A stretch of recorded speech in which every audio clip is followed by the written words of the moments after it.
Let me just give a quick introduction about myself. So my name is Hadi. I did study architecture back in Lebanon, and I did practice architecture in different places in the Middle East between Lebanon, Syria, and Dubai. And then later I moved to London to do a master's in environmental design at UCL. And then after that, I did work at various places from Atkins to Biro Happold, and then later with the Princess Trust as a business mentor. And at this point in time, I am self-employed. So I do like freelance sustainability consultancy work and various other things. Basically, the talk will be divided into two parts. So the first one, I will be focusing on 5 lessons that I did learn over the past 10, 11 years of my professional experience. I reduced them to 5 because I wanted to focus more on career advice in my next bit, which is something really important at this time. You know, we are in a crisis, and now hopefully things should get better soon, but many students might have this panic now, what to do, what are the best strategies to kind of like, you know, make sure that you will be able to find the right opportunity straight after finishing your degree, or even if you are working at the moment and considering a career move. I do have a few tips to talk about. Right, just starting off with the kind of like number 1 tip that I did learn over the past really years is be proactive. Perhaps you may have heard that, you may have heard people telling you do things in a proactive manner or something like that. But in reality, sometimes it does really take a long time for someone to really understand how they could do that. And I'll give you a concrete example about it. So once you join any organization, you will be always given a grade, say you are a consultant grade, and you will be given a job description. So for vast majority of people, they take the job description and they start working accordingly. And they ensure actually they are really going to hit every single item that has been mentioned there. And once they have their performance review, they try to really demonstrate that they managed to basically fulfill all the criteria mentioned in the job description. And in some cases, they may have frustrations by feeling actually they have done all what they have been asked to do, but they didn't necessarily secure or get like a promotion in a good time, or didn't get a good bonus or something similar. Something that many managers wouldn't necessarily share that with you because that will be a bit critical. But if you really want to kind of like, you know, succeed in your career, you've got to really go above and beyond. And by being proactive, I mean here by, for example, if you are at the consultant grade or engineer grade, look at the job description for seniors in your organizations, for directors, for partners.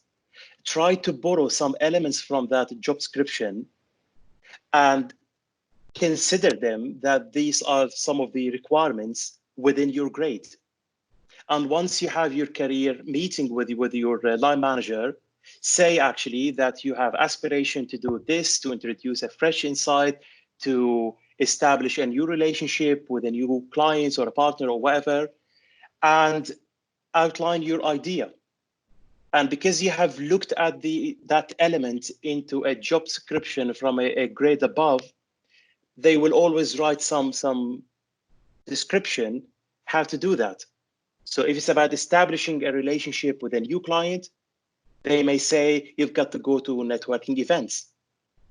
And that's something I have done myself. And the example that you see on the screen is I did introduce a sort of a marketing opportunity, which is something called Green Sky Thinking. It's really a week that does happen every single year in London about celebrating sustainability and all the kind of creative green thinking.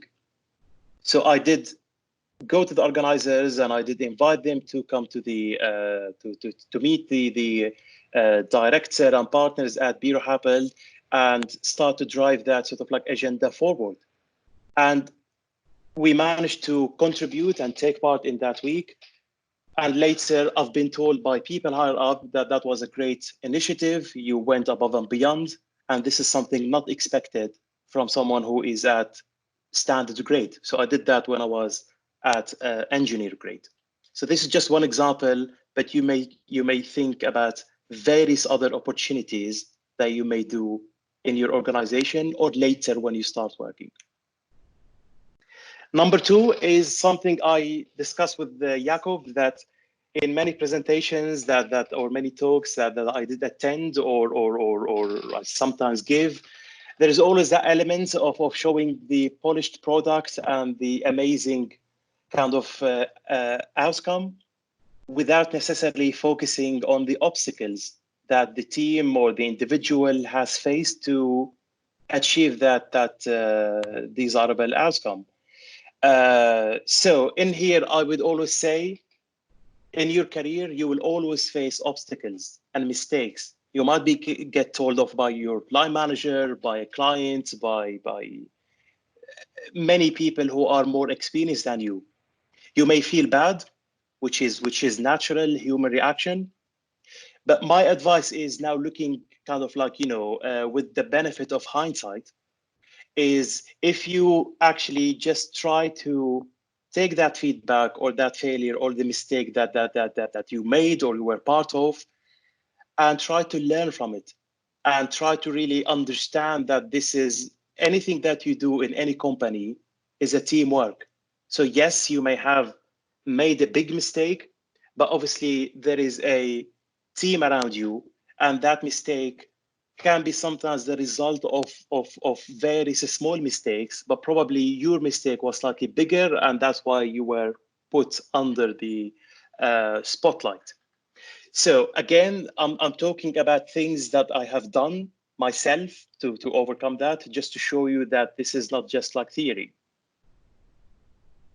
So a top person in the organization I used to work for once mentioned a book called Black Box Thinking by Matthew Syed, which I invite anyone who is interested to kind of like take a look at it. And the book is all about learning from failure and re-establishing that relationship that we do have with failure.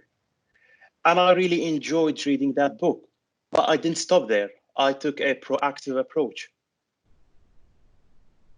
I spoke with various people in the team and also with the team director, and we started to talk about actually establishing frequent lessons learned sessions within the team. Obviously, all big organizations, they do have lessons learned, they do have amazing quality check, but it's sometimes they do lessons learned towards the very end of the project. So if you start working on a big project at concept stage, you may have a lessons learned session quite later, maybe towards the handover. And many of the lessons that can be learned, they will be really forgotten by the end of the project. So what I said is, how about having kind of like, any project will go through different stages, because you've got concepts and then you've got like scheme design and so on and so forth. So why don't we have a session halfway through the concept design stage? We bring people into the room. The project manager would be the first one to talk about the mistakes they have made, and also the opportunities and the positivity and the things they have achieved, and start to break that barrier, actually, that sometimes people will be a bit tending to blame each other and say, it wasn't my mistake, it was someone else.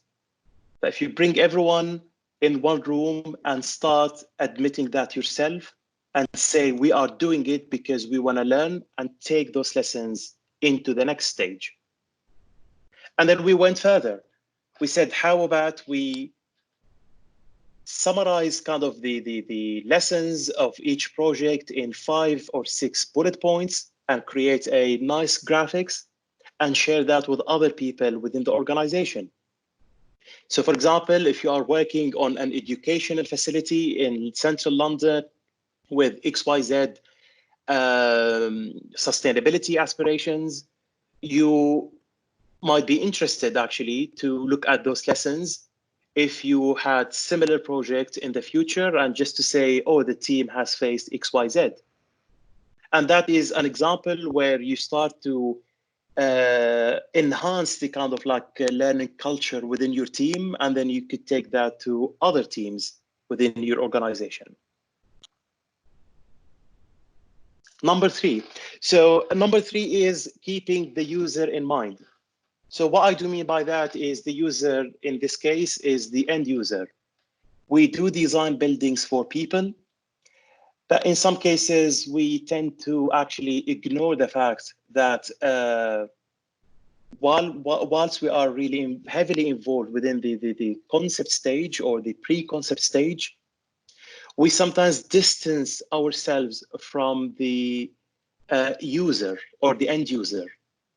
We don't necessarily always think, actually, if I was to be the person living in that building, I may think, actually, there are so many doors to get to my flat from the street all the way to my flat.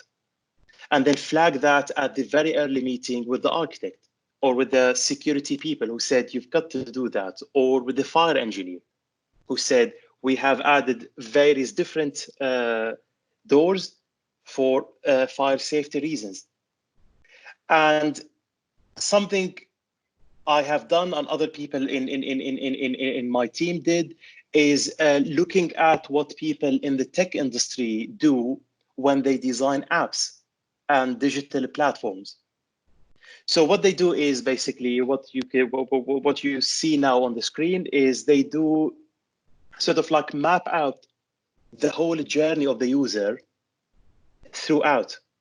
So in tech, for example, they would say, if you are creating a website, the moment you type in the website, then you have the landing page, and then in there, you don't have many distractions. You may see 4 headings, and then if you click on one of the headings, you get few subheadings and so on.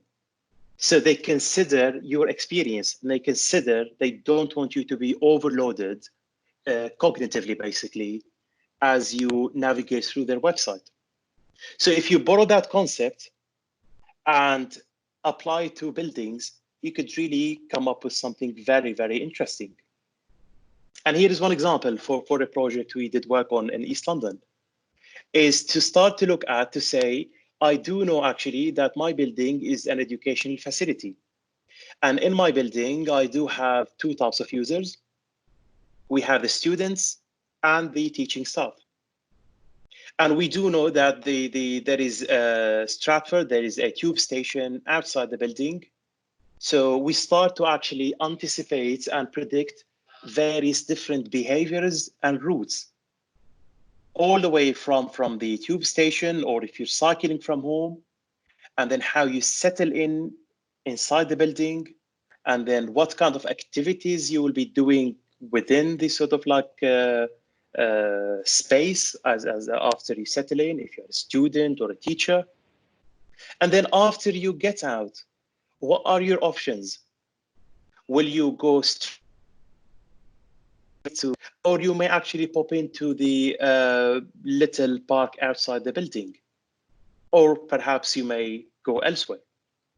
So the reason we start to think out loud is every single assumption we make at any intervention would really have a huge influence on the design. So take this one, for example. If you say, actually, the green space that we have designed, we have a limited area outside the building. So we designed a very, very small green space. Then when you show that to the landscape architect, they would say, I think we may need to slightly reposition that, because probably vast majority of the users are students. And students would probably use the side entrance or the main entrance or the back entrance or whatever as they exit. And we wanted to enhance their experience. We want them to pass through that green space, to cool them down, to relax, to de-stress, to maybe sit, have coffee, before you sort of like go to the station or head back home. And I'm just giving you an idea that sometimes there are things that are done in other industries, and they have been tried and tested. So you could go there and learn from things, how people do things in other industries, and bring that back to your industry. And in this example, is about the construction industry.